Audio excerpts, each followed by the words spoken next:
Welcome in, listeners. This is Margin Mavens, a podcast hosted by Steph and Kayla, where we share our thoughts on all things literature. Today's episode is about Murderland by Carlyn Greenwald. It follows Billie, a teenager who is excited over a promotion to ride operator at a theme park she and her best friend have always been obsessed with. Things go awry, but what else can you expect from a place called Murderland? We're joined by the author herself, and we're so excited to get started. The content for today does contain talks of death and murder. Please take care of yourselves and only listen if such topics do not make you uncomfortable. Now make sure to grab a snack and a drink. Unless you're driving, then remember 10 and 2 and come hang out with us while we dive in. I always like starting with the writing process, right? So what from inception of idea to the end, what does your writing process look like? Let's see. I have a really methodical process. I went to film school, so I feel like they teach you a lot of structure there. So I just ended up applying that to books where it's like I write a log line, which is like a one sentence pitch, and then from there I'll usually write like a book blurb that you see on the back of paperbacks to get like characters and motivation and sort of the broad strokes of the first act. And then I will use math to be like, okay, I want this book to be around 70,000 words, or like just sort of knowing, okay, am I going to underwrite this? Am I going to overwrite this? And then I know my chapters are usually about these many pages. I will then write out, like, say it's 30, chapters 1 to 30, put in the Campbell's hero's journey beats. I'll figure those out and then fill in the rest. I know exactly what I'm writing. I have a day job, so I feel like the least amount of work I have to do when I sit down to write really helps me get the book done.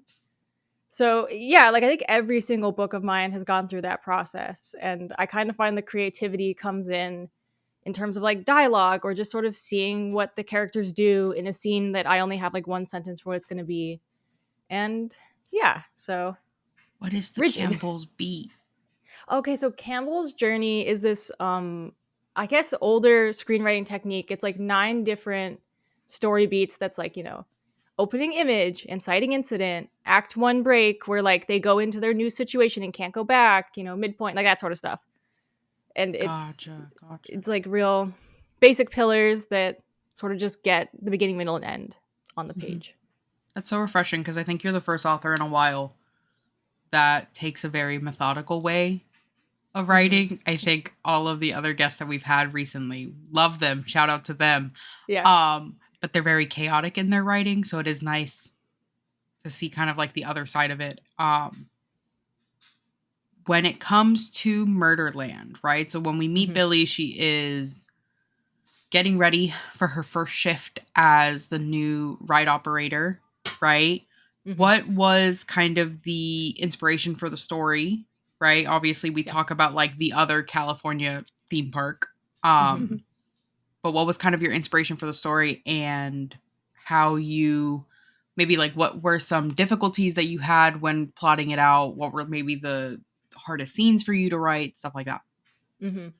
So this one came from, I just love a YouTube rabbit hole. So I got really into theme park, like not amateur, but like YouTube based documentaries. And then there's like true crime theme park documentaries. And I just found the juxtaposition of the two worlds to be so interesting. I'm from Southern California. I still live there. So theme parks have kind of always been a part of my life because there's so many around there. And one day, actually, my friend was like offloading really basic pitches. Like, I think some writers, you just end up with like 5 billion ideas. And she told me, what if you wrote like a murder mystery at a theme park? And I was like, oh, well, wait a minute.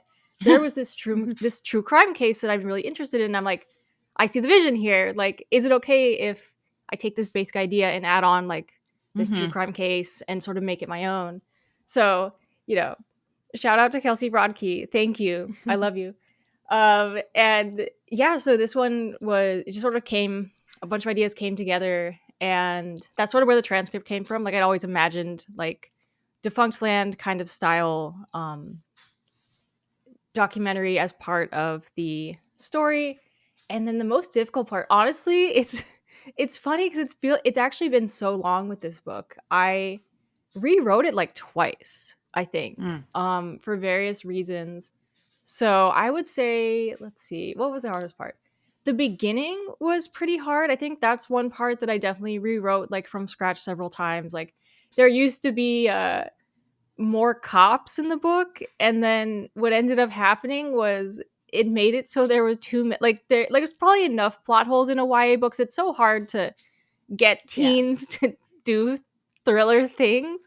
And so just it was easier to suspend disbelief when there literally weren't cops there that would have immediately sent these children home. Yeah. So I was like, okay, Yeah. goodbye to them. Like Goodbye, you're cops. out. These kids need Bye to be able to guys. run free. Yeah. So that took a lot of restructuring, and I think some of the deaths actually that was a major change we did where some of them got reordered. Instead it was like, oh crap, like this person's now alive, this person's now dead. How are we going to adjust the story that way? So I guess like every single one of those, like it just takes a lot of energy to go through and do these sort of massive rewrites, and you're not quite sure like is this the right path or not. But yeah, it was always fun, but there was always a million different directions it could go in, and we definitely explored a lot of them in the editorial process. Yeah, I think I really enjoyed the kind of pacing and the flow. Um, Mhm. Reading has, I think, especially with YA, I can find myself being very bored at times. Mm-hmm. And this one didn't. I didn't have that problem because I was just immediately like, oh, a true crime theme park. And then it made me think like, would this actually be something that like would be so popular? And then I was almost like disappointed when I was like, yeah, it would be. Um, Oh my gosh. Sadly, I do think the true crime entertainment Yeah. intersection is alive and well. yeah. And I think there's something to be said because I think we as a society, we as people on the internet are incredibly interested in like the dark and dreary, especially when they're unsolved. Mm-hmm. And those rabbit holes exist for a reason, right? They're Yeah. able to suck people in. Um the biggest like I guess theme within this one, right, is you Mm-hmm. have her friendship with Grace, Mm-hmm. where they're both very interested in this kind of like mystery of the park of, hey, there's a mascot that has been missing for a while and everything. Um, let's talk about kind of your inspirations because you talked about the rabbit holes with true crime and everything. Yeah. What did you pull from like Disney and like those major corporations and stuff in terms of like the mystery and the mystique surrounding those theme parks? Yeah. So, I mean, so this, if you do look into the case, I think it'll be a little bit of spoilers, but there is a Mhm. real life case I took inspiration from. There was this animatronic in Disney World called Buzzy, Mm. and he did disappear. Like, it became this, I think, very niche thing that a bunch of people in the niche communities were really interested in because it's this crime where it's like no one was hurt. It's essentially property crime. But Mhm. Right. because we personify these mascots and these animatronics, I think it felt really personal for people. They're like it was as if like a child had been kidnapped, but it's just an animatronic in like a ride no one goes on in Disney World that Mhm. went missing. And I just thought that was so interesting. And also like old animatronics are so inherently creepy that Mm. I just think it's a really fun image to come back I to think new again and animatronics were again. still just as creepy. I'm not an animatronic girly. I'm not a Yeah. mascot girly. Your book No, actually for sure. prompted a lot of conversations with my family because I live in Florida, so I've been to Yep. Orlando, Hmm. plenty of times. And my grandparents will never let me forget a time that we went to Disney and I was always a big like Mickey Mouse fan, right? And Hmm. so Mickey was not available that day. And so they were like, "Oh, Yeah. let's get in line for like Pluto." And I was like, "Okay, but I'm not a Pluto girly. I've never been a Pluto girly." And so being so little, I don't have any recollection of this, right? But Yeah. they were like, "Yeah, we waited in this line for so long and then you got to the front and you like ran away from Pluto. You didn't want anything to do with him." Oh. Um and that same kind of theme is even in like my earlier memories of like going to Chuck E. Cheese's, right? Yep. Like I would hide under tables because I did not do Yep. mascots. I still don't do mascots. Hmm. Um, but leading back into Murderland, right? I like the core group of people. right? Because you've got Billie, who is our main, storyteller, right? Everything is being seen through her lens. You've got her best friend Grace. You've got Sawyer. You've got Leon, right? What is it difficult for you to have all of these like moving parts, and what made you decide to only have like one POV as opposed to multiple? Oh, I mean, yeah. Oh, it was really hard. Actually, now I'm remembering. Honestly, getting all their characterizations, like Billie was so clear to me. And I think that happens a lot with protagonists because you just inherently learn a lot more about them through developing the story. And Grace pretty much also came pretty quickly. But Sawyer and Leon, like, it took so long to give them personalities. And some days I'm like, did I do it? I don't really know. I hope so. And because I feel like their roles switched, like different ones were the love interest at different points, and then the entire like romance arc was kind of I don't think it was fully squashed, but it's definitely so much more subtle now. And oh man, it was hard. I think I wanted to write a queer friendship because I think that that's just really authentic. Like if you're going to have a queer main character, they're probably friends with other queer people. Packs. And We travel in packs. yeah, like I thought it'd be really fun to write a pack of like little, teens just running around. Like Balls. they clearly like found each other in like the commissary at work and were like, I see you. Let's be friends. Yeah, they had pride flags and they were like, hey. Yeah, for sure. But okay, wait. I forgot the question already. You're good. But what made you decide to have one POV as opposed to like multiple? Yes. Okay, so that was as simple as I think because I had the transcript element, I thought it would be too complicated to have multiple POV. It's already has so many moving pieces that I feel like I could have made it more complicated and it would have just confused people even more. So I guess I never even thought about it. I feel like I really need like it comes to me really fast if I want to do multiple POV. It's yeah, I don't know if I think about the decision that much, or like if I do have multiple POV, I need it to be like every single character has to have like a really specific heavy arc that happens throughout the entire book. And with the other characters, like the hope is that with your supporting characters you give them some kind of arc, but I think just it didn't seem like enough of an arc for justifying an entire POV slash again, I think I just didn't want to put in the effort of developing the four voices. Yeah. But yeah, I still love multiple POV. And who knows? Maybe one day I'll do it, but yeah, I think like multiple POV books have become so popular, especially in like murder mystery genres, because you want to have like my favorite is the like One of Us is Lying by Karen McManus. It's such a good example, I guess, of multiple POVs in that kind of genre because you have all of these guys that like obviously had some sort of motive.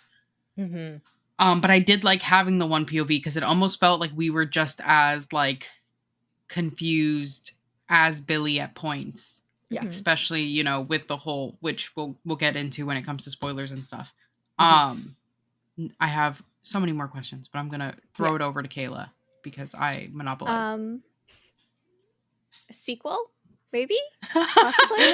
I spoilers, and I wish. I feel like if my publisher ever wants to, I'd be happy to, because I had this idea that Billie would continue to be like called out to other amusement parks to help solve their crimes. Like I had this idea that Billie would go to a water park that'd be like, if you guys know Action Park, that like New Jersey park where everyone died. Yes. I was like, all right, I gotta go down the rabbit holes now. Something like that. So, I mean, look, I am totally open to it. I think it'd be really fun. I think there's more to develop with the characters, especially like the romance. Yeah, I can't spoil it, but yes, like, I think there's still more. There's still more to do. I think they're a fun little group of characters. I would love to if given the opportunity. I'm gonna get into something a little bit more spoilery, so readers, readers, and readers, this is your warning. This is your warning. As somebody, like, my introduction to mystery and thrillers was Mary Higgins Clark, so like this felt very much like something that I would devour as a teen. And as a teen, I don't know if I would have been as mature as Billie and Sawyer were at the end when they decided to just remain friends, that they weren't in the right, especially Billie in particular, was not in the right mindset to explore what their relationship could look like. What was the thought process behind that? Oh my gosh, this went through a whole thing because I remember when I first wrote the book, you get told a lot that like, oh, you know, YA needs a romance, and I like I come from writing romance, so it wasn't like an unnatural thing for me to do, and I'm trying to, yeah, I think originally it like went between Leon and Sawyer as love interests that were just gonna be like a very straightforward like. There actually used to be a kiss scene where Billie is like kicking the door before finding Gooseberry. That used to be a kiss scene. And we took it out because we were like, wait a minute. Like, first of all, this is one night. Like, their friends have been killed. And it just wouldn't feel authentic. I think that maybe another writer could have made it work, but I think it just would have been distracting. But it would have fit a really good horror movie trope, though, because how many times do they find a way to make out while they're being chased? I know. It would have been really fun. I just bonus somehow, scenes. Yeah, you know what? One day we'll release that kiss. Yeah, so I think it just for the arc itself, it just didn't quite work. So, but I didn't want to fully leave out like all the the mess is one of my favorite parts of friend groups, especially I think teens just they date in the same circle. We all been there. Yeah, that felt very authentic. So I was like, I think that throughout all the stress of this, it made sense to me that this information would come out and they're processing it, but I didn't think it felt authentic to have her be like, okay, cool, like I can now get over all my problems. Yeah. Again, there's a version of it that would have been a little more campy where I think that would have been fine, but I think because of the tone we picked, it just didn't quite work. But in terms of the maturity, I guess I just wanted to think that readers would be able to go off and make up their own stories about if Billie and Sawyer ever make it work, but sort of leave it open-ended. Just make it a throuple. It's okay. Yeah, I still really like Leon, you know? He's such a sweetie. He's so nice. There were times where I was like, should I do the Sawyer one? I feel like I almost made it too compelling for myself to be like, oh, well, either of them could work. And I think the throuple would be fun. Those guys would. They would get into I think they a would. little polycule. They're trauma bonded now, you know? They got to work through that and then return to it when they're no longer trauma bonded so it can be healthy. Murderland, the sequel, is just them processing their polycule. Yeah. One thing, since we're talking about spoilers and stuff, one thing I really like is that transcript, right? Because it gets introduced to us. We find out that there is a channel, right, dedicated to Murderland and those mysteries and stuff like that. And we find out that Grace is the one that was hosting it. So I think it made it really interesting because by the time we're getting this transcript, obviously it's after the events of everything. And so we're I walked into it going well, Grace posted this transcript, so she'll be fine. Yeah. Ma'am. Why? That was the one thing where I was I need to have some twist. And I'm always I hope this works. And that one was fun because I just remember thinking as a reader, what would I be thinking while reading if we find out midway through before that death that she's the one who wrote it. You're okay, yeah, marked as safe. And then no longer safe. Yeah. No, and so I thought it'd be fun to then have readers have to guess who stole her channel. I was oh my God, was it the murderer that's doing this? Teenage me was screaming on the inside, what do you mean? Yeah. And man, I think it was a gut punch. It was a gut punch, and this book is a very compelling kind of example of how death can affect a plot line, and especially affect the characters within it, because prior to Grace's death, right, Billie is walking through kind of life going there's nobody I'm closer to, she's my person, all of these things. And then obviously with the very sudden death, she kind of finds out after there was a lot she wasn't telling me, you know? And especially with the use of Billie's card and stuff, I was man, that's so complicated for a teenager to sort out those feelings because she's one, mourning the death of her friend, but also kind of pissed because she's like, dude, like I could have been fired for this, like at any point. Yeah. Kind of what was your, I guess, like idea? Was Grace always supposed to die? Was it going to be somebody else? So originally she was going to die first, and the entire book was going to be like Billie in that state of like mourning and anger and stuff like that. But what happened was I was revising it with my agent, and her assistant was like, "This is really sad. Like, did you mean it for it to be this sad?" And I was like, "It doesn't, like, no, not necessarily." So my agent had this brilliant idea to switch the deaths to make Grace's death the midpoint reversal of like really shaking up the story around then. And I think it worked so well because it gave us time to like get to know Grace and care about her. And then, and again, think she was safe, because I think you usually have like a squad of teens and you're like, oh, you know, this is a Scooby-Doo gang. Like they're all going to be all fine. chilling. Yeah. And then, not. and then it, you know, then we go more the surprise, like little more slashery where it's like, nope. Yeah. They're not all Scream, safe. very Scream-esque, where not everybody is safe. Yeah, so it was fun. It was like, I always felt like, you know, it's always sad when you're like, oh, wow, why did I hurt myself like this? But okay. And I think just with grief, there's so many like YAs, like since I was a teenager reading this in thriller, where there are these characters that die that I think these teens would have known really well. Like sometimes it's friends, sometimes it's classmates, teachers, whatever.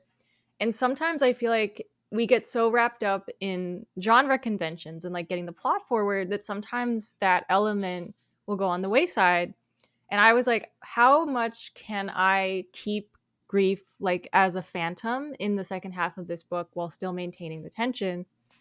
And I'm glad to hear that it seems like it did work. You punched us in the throat. Yeah. So I just think it's, you know, important to sort of play with those more I guess authentic emotions, or more just like be in the emotion of it a little bit more. Yeah, and like the messiness of grief, because I think a lot of books, or a lot of stories, I guess in general, like if somebody passes away, there's always that element at the end of like, well, everything is gonna like get better eventually. And I think like none of them have gotten to that point by the end of this, which is so good.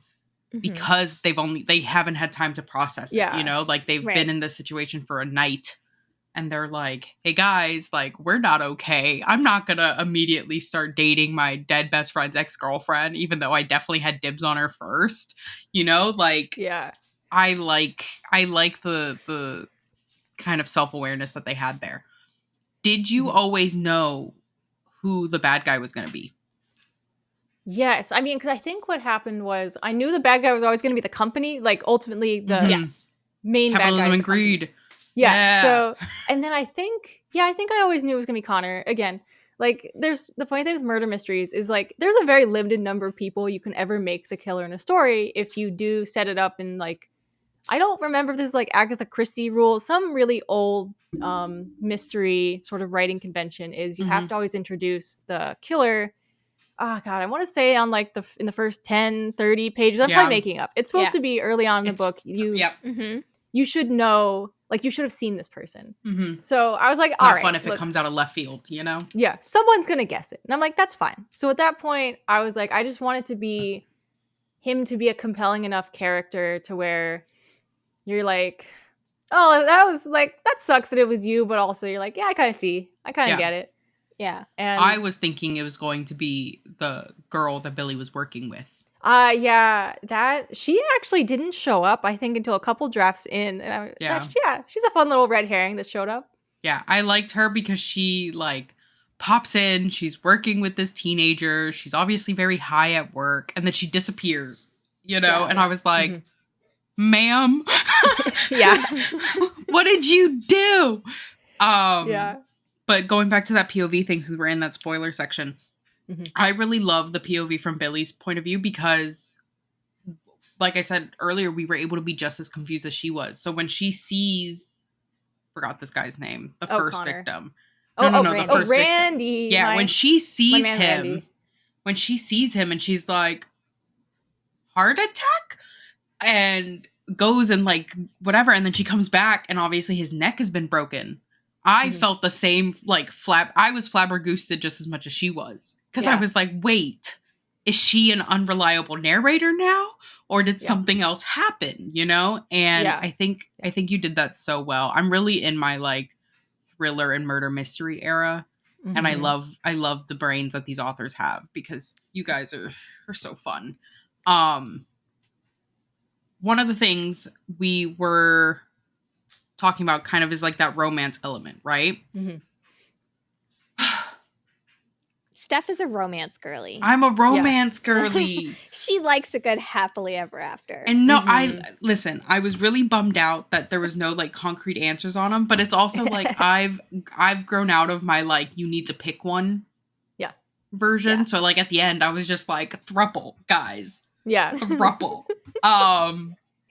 I really enjoyed Leon's kind of reaction to everything, right? And being like, oh, like I originally wanted to be with Grace. And I was like, okay, the sir. messiness. You didn't need to say it. I love, I just love a messy character. I think that's something that happens in all my work. And I was like, all right, all three of you. No functioning person here. Yeah. Kind of, but leaning into that Leon stuff, it like made me hurt when there was a decent moment in there where we were like, wait, did Leon do all of this?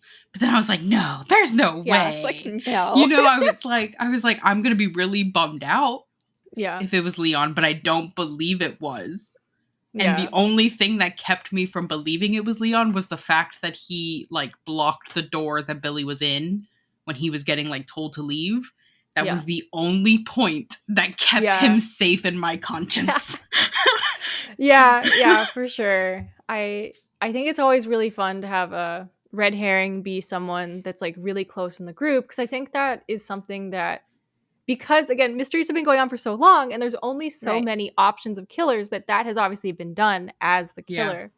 So you're like, all right, red herring, let's start going for the tropes.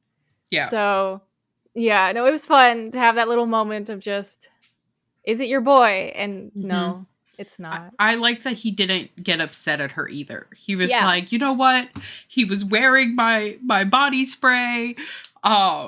It's been a really hard night. Like, because it could have been so easy for him to be like, how dare you think it was me, you know? And he was like, no, I get it. Honestly, I wasn't looking too good there. It's so funny. I never thought. I think he just always was like a nice guy in my mind. And I'm like, yeah, why would he be mad?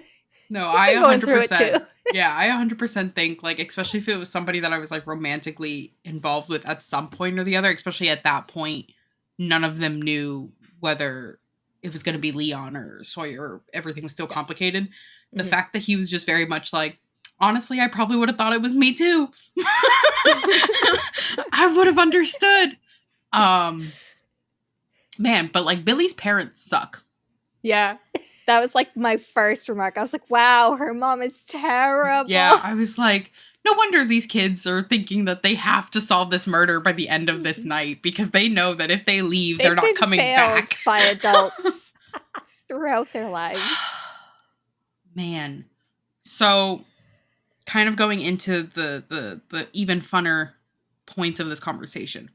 What are your horror movie like holy grails? Right? Do you have any? Everyone has them. Anybody who likes horror has a holy grail. Yeah, but you know, maybe they don't. Maybe they just love all of the things. I don't want to be friends with those people. For sure. I definitely do. I kind of have them in two categories. There are my problematic faves, and then there are my there's nothing wrong with these movies. Yeah. I would say in the category of unproblematic faves, I mean, Scream is like one of my favorite horror movies. I really loved Us, even though it scared me so bad that I haven't rewatched it since. Same. That's the Tyler Perry of the Jordan Peele. Sorry, I was thinking... Oh, it's okay. Yeah, like the double one. Yeah. Yeah. Oh my god, I watched Get Out from him and I couldn't watch anything else because it got really gory. It did. I mean, he does like little moments of gore, but like they're pretty intense. And Yeah. God, no, I don't know if you saw Nope, but Nope was like the highest. I was like, oh my god. Get Out lost me when he's sitting in the chair and then has like the nails or something. Yeah. And I was like, I can't do it. I can't do it. Yeah. I'll read the reviews. I'm sure they're great. Would love to support. For sure. And then one of my other favorites is this movie called The Lodge. I think came out in like 2020. It's pretty under the radar, but it's basically about this new stepmom who, like, this terrible man she married, like, puts her and his two like preteen kids who hate her into a cabin together and is like, whoops, sorry guys, I have to go to work for a few days in the city, so you guys deal with it. And then like bad things start happening, like home invasion style. And you know, what do you do when you have to protect these kids that hate you? Or like things start going bad. So I love that as a movie. teacher, honestly. Oh my gosh. And then on the problematic fave side, I do really love Psycho and Silence of the Lambs. Yeah. Wish they didn't do what they did in terms of Wish perpetuating they weren't the transphobia worst, and but they're both really extremely well-made movies that like I learned a lot from in terms of like suspense writing and stuff like that. And also just like visually. Yeah. Like Silence of the Lambs, I can't watch it. It sticks with you. But that one, that one really settles into your bones. I also really liked, what's it called? Like Hush. There's a home invasion where the woman is deaf. Oh, I haven't seen that one. That one's so good. I remember watching it my senior year in high school. And I know, Kayla, I get it. You had like a kid at that point. I understand. She's 10 years older than me. But that one's really good because the whole premise of it is she's an author and she's deaf and she's home, right? And then you kind of see from the peripheral the fact that like somebody is breaking into her house. Ooh. But she's deaf. Like, oh. Yeah. Oh my God. Watching that in public, like sitting in my classroom was really rough because I couldn't, there's like a pride element to it. You can't admit that it's scaring you as bad as it is. You know, there's kind of like a flabbergoosting there of like, the adult that I trusted in this classroom is showing me this movie that is probably gonna like stick with me. Yeah. When it comes to horror movies and stuff, what are some of your favorite like conventions or tropes, especially in the fact that like you studied film? I'm sure you have very cool answers instead of just like, I like it when they get to survive. Let's see. I mean, this isn't a trope, but I think that movies that really focus on making you care about the characters is like something that sometimes horror movies, especially slashers, like it's just not necessary. So sometimes they're like, you know who these people are. They're going to die. Yeah. So I love when like you will feel care. You like care when people die. So I feel like Jordan Peele does a really good job of that. And I'm trying to think of what other movies do that. But like, okay, but like tropes, let's see. Okay, I do love like haunting as metaphor for something. Yeah. So like, you know, Haunting of Hill House, Haunting of Bly Manor. Like I love them. Just because of all the levels it works on. And again, it's like you're being horrified and sad at the same time. And I think it's hard to sometimes achieve two emotions at once. Okay, let's see. Other tropes. I mean, I love a good villain. I'm trying to think. There's so many kinds of, you know, a fun like slasher where like you get their motives or like there's something in there where like there's a moment of humanity with them. I think is really interesting where you're like, you know, I love a good Michael Myers. Like, what is he? Yeah. Are you human at this point? I don't think so. Michael Myers can do no wrong in my heart. He's great. He's you know, favorite. Like they become Why icons. Does he do the things he does? Yeah, like, who knows? But it's fun. But I always remember Friday the 13th, the first one, where like you're kind of like, man, like where it's Mrs. Voorhees, and you're like, ma'am, you did not handle this the right way, but you sucked as both a parent and a person.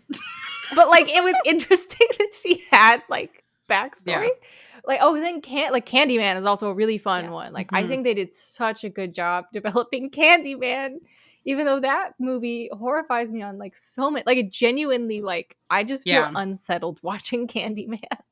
Yeah. I think Those are the best ones. The ones that leave you feeling unsettled after, and you're like, oh man, now I have to sleep with the lights on. Yeah, Yeah. not really. I don't think it counts as a horror, but like Mother with Jennifer Lawrence. Mm-hmm. I think is the only movie that when I tell you I've only watched it once and will probably never watch it again, but it comes up in conversation like bi-monthly at this point. That's me with Us. Like I cannot. No, Mother is so, it had me feeling such a like visceral reaction because the whole premise of it is literally like she's Mother Earth and she is with God, right? And then all of his humans start coming in, but they're called his fans because in the movie he's just a writer. And so his fans just start showing up at their house and then eventually like mobs their house and like kills their baby and like all really terrible things. But because it was the only movie I've ever watched that at the end of it, I turned to the person I was watching it with and I was like, I have no idea what that movie was about. And I had to like sit down and like deep dive after and go like, now it all makes sense. I never saw that one. But I read the Wikipedia and I was like, oh my God. Yeah, no, it's rough. Yeah. It's rough. Jennifer Lawrence does such a good job in that one. And I never thought of her as like a scary actress. She also does House at the End of the Street. She's in another horror movie that she does pretty well in. But now let's talk books, right? The coffee's in. I can see it. Sorry. What books kind of like, well, I guess just in any genre, what are your favorite books and why? Oh my God. Don't mind me like looking at it's okay shelf. So the first one that comes to mind that so there's a Stephen King book called The Girl Who Loved Tom Gordon, and it's like a movie. It's like a book that I've never seen adapted. I don't think many people. Oh, that's a wild one. Yeah, I love that one. I think just because it's basically about this like little girl who gets lost in the woods and I think is being pursued by either a bear or a spirit. I don't think you're supposed to know. Yeah, she's being chased by something. Yeah. It's like such a simple premise, but I think it was the story where you were just allowed to get so deep into the character's head that like I really cared about like it's not even the fact that it's a child. It's like I really cared about this specific child because of who she was. So that one's always stuck with me. That's one I love. I really love Sadie by Courtney Summers. That's sort of was, I think, my introduction to like modern YA thriller and what it can do in terms of like being both very suspenseful, very deep in characterization, and very like saying something that has always like I just love it so much. The Girls I've Been by Tess Sharp is an example, another one of like just really great characters, really strong theme, and just you rip through it. Like the pacing is incredible. It reads like a movie that has like no fat in it, and so I really, really love that one. Oh my gosh. I remember growing up, the like Unwind series by Neil Shusterman was always like one of my favorites. I was always really into like those really unique premises where I guess, again, that one is this series about in this world where like teenagers can be like, essentially it's called Unwound, but like their body parts harvested. Yeah, I was like, how you going to explain this one? I think that's what, that scene when they showed that unwinding, that scene has stuck with me for how long has it been? Like 15 years, maybe more. Like that. Oh my gosh. Yeah, so I love those. Oh god, there's so many, but yeah, like those are a couple that I really do love. Who is an author that you will buy their books no matter what? Ooh. Oh, there's so many. Top 5. Top 5. Oh, you're going to make her rank them? Well, no, just like, just give me 5. She said there's so many, and you went, give me them in numerical order. Okay, I mean, I'm going to just go with the first couple that pop into my head. So Courtney Summers is definitely one. Andrew Joseph White is like a newer-ish author that like I will pick up anything he writes, even though his horror is also very disturbing in the best way possible. Again, we're on the romance side. I love Rachel Lynn Solomon. I will never not read one of her books. And then like Alison Cochrane is another romance author I really love. Let's see. Trying to think. And then like adult thriller, I really love Taylor Adams' work. He does like those thrillers that I feel like somehow there's like two kinds of like mystery thriller where one of them is like, oh, there's only one murder, and it's otherwise mostly a contemporary book with like suspense, so like leading up to one murder. His books are like, we're in a car chase the entire time. And I just find those books really fun where you're like, I'm so focused on them being stressed the entire time. Right. Like I love that experience in movies and in books. Yeah, there's a movie like that's based on like this group of teenagers or maybe adults that they're like chasing a like Amber Alert car. Like for the entire movie is they like recognize the car from the Amber Alert and they like follow this car for the entire time, and you know, things go awry as they do. Yeah. That one also really stuck with me because I've never thought about what I would do if I saw a car from an Amber Alert. Yeah. Oh my gosh. Like, I don't know if I'd be able to just call and like trust that the system got them, you know? I mean, that's so scary because it's like you would be within physical distance of being a part of whether or not a child like lives or dies. That's or you know, whatever. Some sort of, because it's like a silver alert. It could be like tangible, color coded, vulnerable person in peril kind of situation. Yeah, no, it's like, will you become a? It's not even vigilante because I guess it doesn't feel like it should have any negative connotations to it. But yeah. I don't know what I would do there. My brain is I have one go more. Kayla. Go. If you could get Murderland adapted, would you want it to be like a movie, TV series, video game adaptation? Like, ooh, video game. Oh, like, okay, that would be so fun. I hadn't where thought like of that. the consequences matter. Like a choices like matter. A narrative. Yeah, like Until like Dawn. A narrative story. Yeah, that'd be cool. I think I always thought movie. Because of the short timeline, I think that the story is very much like you could have a sequel, but it doesn't necessarily need one. So I think it does. Yeah, well, thank you. I feel like murder mysteries, and just because this one also the subplots are so contained that I don't know. As someone who writes like screenplays and pilots, I'd be like, is there enough? Like, would there be enough subplots for this? Right. So I think a good movie would be amazing. But the video game thing is now in your brain. Interesting. Yeah. I wish that'd be. If they want the rights, please, take it. I think it'd be a really good like every choice matters, because it could even be like, even though it's based on this one story where we know who ends up being the murderer at the end, like based on your choices, you know, it might be a different murderer or different people might die, or you know, you can even do like a visual novel too, which would be fun. I think very fascinating. Yeah. Will we dedicated ever to us? Yeah. Yes, to, like, absolutely. See Billie's, like, how Billie puts together all of the things to go after the corporation. Like, we end the story. She's got Grace's phone and a camera. Is it a camera or Randy's phone or something else? I think it's been so long. I think she had two phones. I think she had two phones. Yeah, and like petty Crocker here. I love me some justice and vigilantism. Yeah. Like, I would thrive just with a whole novel of Billie, like, and her inner monologue going after these people and putting everything together. That could be the sequel. You're going after their other locations.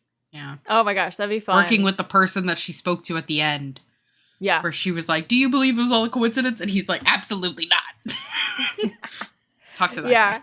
No, I think that'd be very fun. And to be honest, I feel like I'm like, did I even know how she got all that information together? I'm like, you know what? She's smart. She can. She Right. looked through a phone. She figured it out. knows how to. Yeah, I mean, you look through the phones. You go on all the Reddits. Yeah. You find Yeah, people. she had the murder board at the Teens end. are built different now. Like, Yeah. You know what? I really want to say they are, but like, they're not. They're not. All right. If it's not, listen, I'm going to go off on an education rant for a second, but like, if it is not up in their face right in front of them, they do not try to find it. Like, it's fine. Oh It's my fine. gosh. I guess Billie's just motivated by spite. Yeah. I'm here for it. Listen, I'm surviving out of spite. I love it. Yeah. What so with your degree in film and everything, how does that help you when it comes to your writing, right? Like I've heard other authors who also studied film that they say it helps them with like their dialogue and everything, like their dialogue's a lot smoother than other authors. Yeah. What about your film degree makes writing easier, or what makes it harder? Let's see. Well, the funny thing is, I think I wrote books before I wrote screenplays, and I wrote screenplays, and I wrote books. Like they kind of. So the book started. So I want to say that the books made my screenwriting better, but I think that what it helped me with was tension and being able to, because like when I imagine suspense scenes, I'm imagining like a Hitchcock-esque where, you would see the camera angles, you would know if it's like in slow-mo or what's going on. Like that is so clear to me when doing suspense. And, like I think of things like the Jurassic Park scene where the kids are in the kitchen and the velociraptors Man. and like that dance. Mm-hmm. So I think that really helps to have like this very clear understanding of what good suspense looks like, and like how do I describe that on the page? How do I not bog it down with description? Because I think like maybe earlier drafts that might be a little bit more, and so it's like a paring down of like I want this to just be like they will be able to visualize what this would look like in cinema form. So I guess getting in and out of scenes is something they definitely emphasize a lot in screenwriting. So I try to also bring that in there, ending chapters on like good page turns, which I guess that's kind of books and film. And then dialogue. That's the funny thing with dialogue is I my film agent is like, you have really good dialogue, and I'm like, wait, where did that come from? Was that screenwriting or was that the books? I have no idea. I just really love like crafting voices and making it like fun to read, but also efficient, I guess. That's a screenwriting thing. If you make it efficient, like they're like 2 to 3 lines on the page, like not sentences, like literal space lines. I'm a yapper. I couldn't. It's so hard. I'm like working on a screenplay right now and I'm trying to get my dialogue down. I'm like, no, they're verbose. Yeah. What are some of your literary pet peeves? Ooh, literary pet peeves. I guess characters that are either too good or too evil. I feel like the too goods bother me a little bit more because I really like reading about like people who feel as close to real human beings as possible. I get bored. So if the main character isn't going on a journey and entertaining me with their bad decisions, then Right. that's just sort of my preferred thing. Let's see what else. I do think in mystery, again, like that, I wouldn't feel as satisfied if somehow the killer like was introduced at the last second. I'd be like, no, then you didn't allow me to guess it. Right. Yeah. I couldn't have guessed right. I guess that's the main one. I feel like I'm very easy to please. Like, you can probably get me to dismiss a lot of things that other readers would be like, hate this. Gotcha. I had another question and it's left my brain. It was there.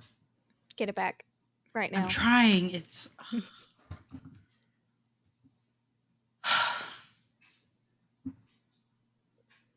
no, it was there and it was so good. I was so excited. Was it about book tropes? Movie tropes? No. Characters? Was it there. about the book? Probably.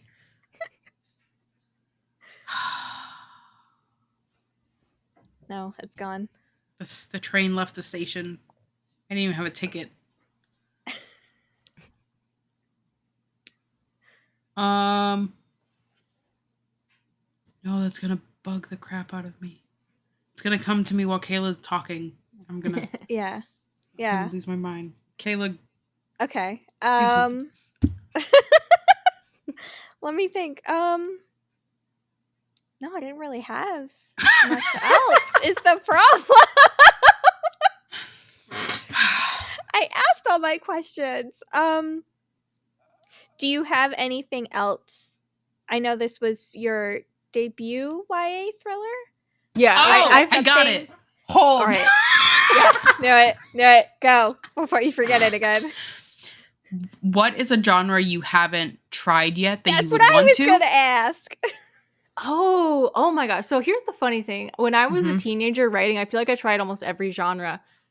But with that said, oh, wait a minute. Crap. What Yeah, genre have welcome. I not done? I guess that like to actually publish is sort of different for me because again, I have all these random ass manuscripts that Yeah. are in every genre. But I would love to do a historical. YA is so weird about historical. I don't know why. So maybe it would have to be adult. I love history. I especially love like the last quarter of the 20th century, so like 70s to I guess 2000s. I know. How dare that be history? Gotta put the classics out there. Yeah. And then I do love the adventure. Like I've always wanted to write a survival story in like physical elements. Never gotten to do that. I keep telling my agent like I'm going to figure out the perfect survival, like wood survival story, and I don't have one yet, but one day. One day. And then what is a genre that you can't ever really see yourself doing? Ooh.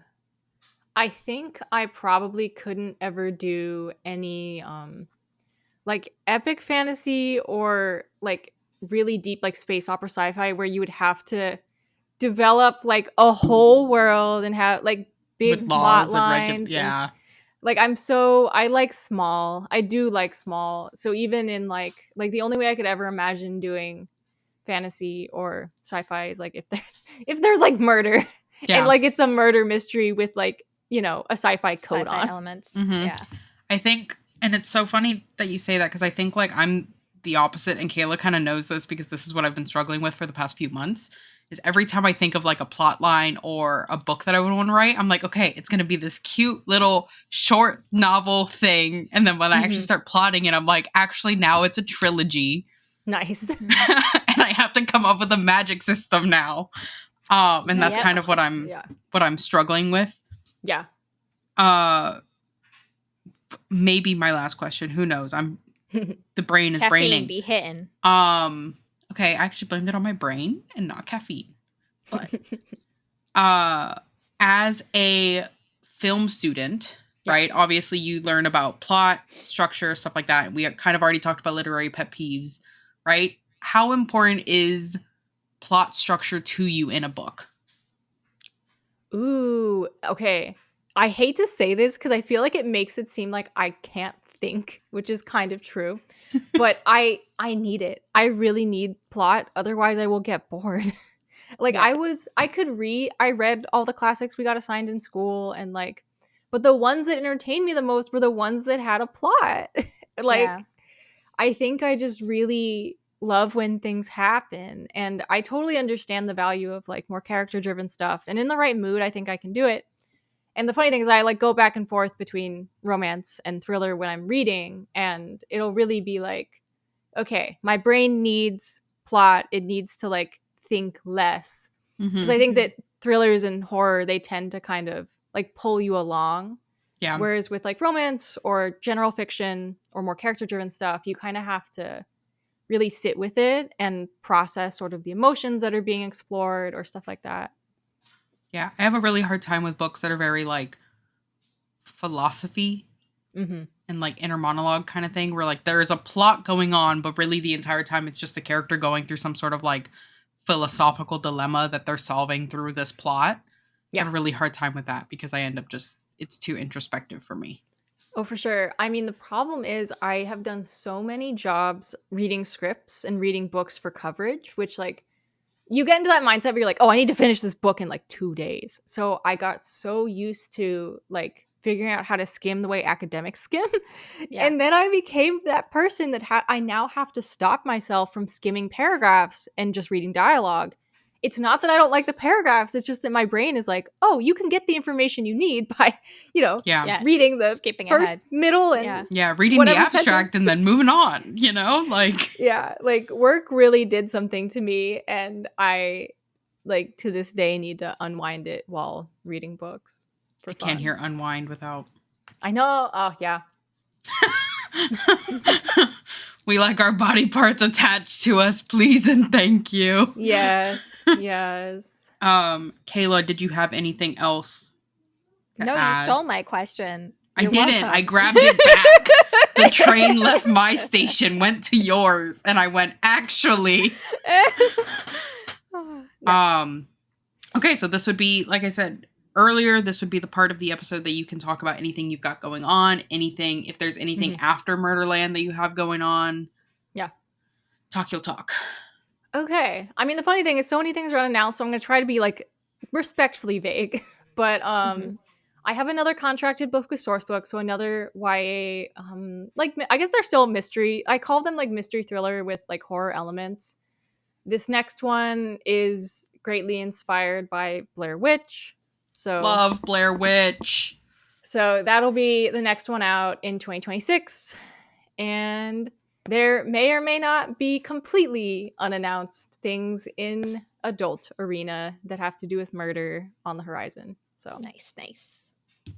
Solid. Definitely looking forward to the Blair Witch Mm-hmm. themed, I inspired. tried playing the video game based on the Blair Witch. Couldn't do it. 1, because of my motion sickness. Yeah. And 2, because I'm a little baby. So the moment that I was in the woods and I had to like use a flashlight to like stop the monsters from coming to me, I was like, oh my let them have it. Like, no, I can't do horror video games, although everyone I know has been trying to get me to play Alan Wake because it's apparently such a good story, and I'm like, oh, I need to. I know. It's so hard when it's a good story, but it's behind scary elements, and you're like, no. I'm good. I'll watch somebody else play it. It's fine. Like, I like being able to walk away. For sure. Listeners, thank you for being here for another episode. This has been Murderland with Carlyn Greenwald. Sorry. If you are interested in reading the book, which you should be, all the links and stuff will be down below. If you haven't followed us on all the social medias, go ahead and follow us on the social medias. Thank you, Carlyn, again for being here. This was great. Thank you so much for having me. I had such a great time. Oh, we love to hear it. But we will see you guys in the next episode.